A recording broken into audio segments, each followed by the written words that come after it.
Last night, the president tweeted out some fake videos, one of which was labeled manipulated media by Twitter. Why is the president sharing fake videos on Twitter about two toddlers who are obviously showing a lot of love for one another? It seems as though he's exploiting children to make some sort of crass political point. Why is he sharing fake videos? He was making a point about CNN specifically. He was making a point that CNN has regularly taken him out of context, that in 2019 CNN misleadingly aired a clip from one viewpoint repeatedly to falsely accuse the Covington boys of being, quote, students in MAGA gear harassing a Native American elder.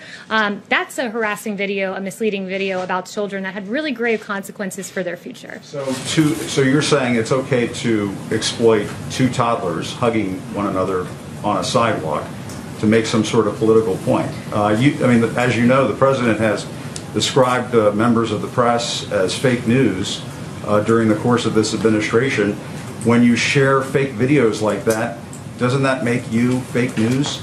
I think the president was making a satirical point that was quite funny if you go and actually watch the video. I think he was making a satire. The point is it was a play on CNN repeatedly taking the president out of context. Like the time when you guys had a chyron that read, "Trump slams some illegal immigrants, they're animals."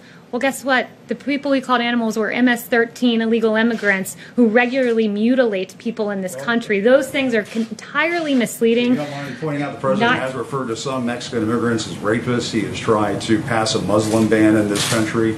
He has described black NFL players as sons of bitches if they take a knee during a football game. That's an absurd attempt to justify the misleading headlines that are regularly on your network. Like I was just walking in, watching CNN as they lauded the quote rallies in the streets.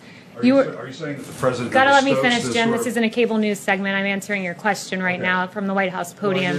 When I walk out of here, when I walk out here, Jim, and I see on your network celebratory headlines about the rallies and the protests outside, and you actually said protests and rallies. So in light of a protest, if these gatherings happen in light of a protest or a rally, as you say, that rally is to be condoned, but not the president's rally. I mean, it's appalling. You have one person on your network saying that this is a celebration in the streets, a carnival-like atmosphere. There's a guy with a sign that says free hugs. It's beautiful what's happening in the streets. There is music. People are hugging. You celebrate hugging in the context of a protest, but in a Trump rally where we celebrate historic low African-American unemployment, criminal justice reform, HBCUs, that rally is not allowed because guess what, Jim? It doesn't fit the ideological agenda of CNN.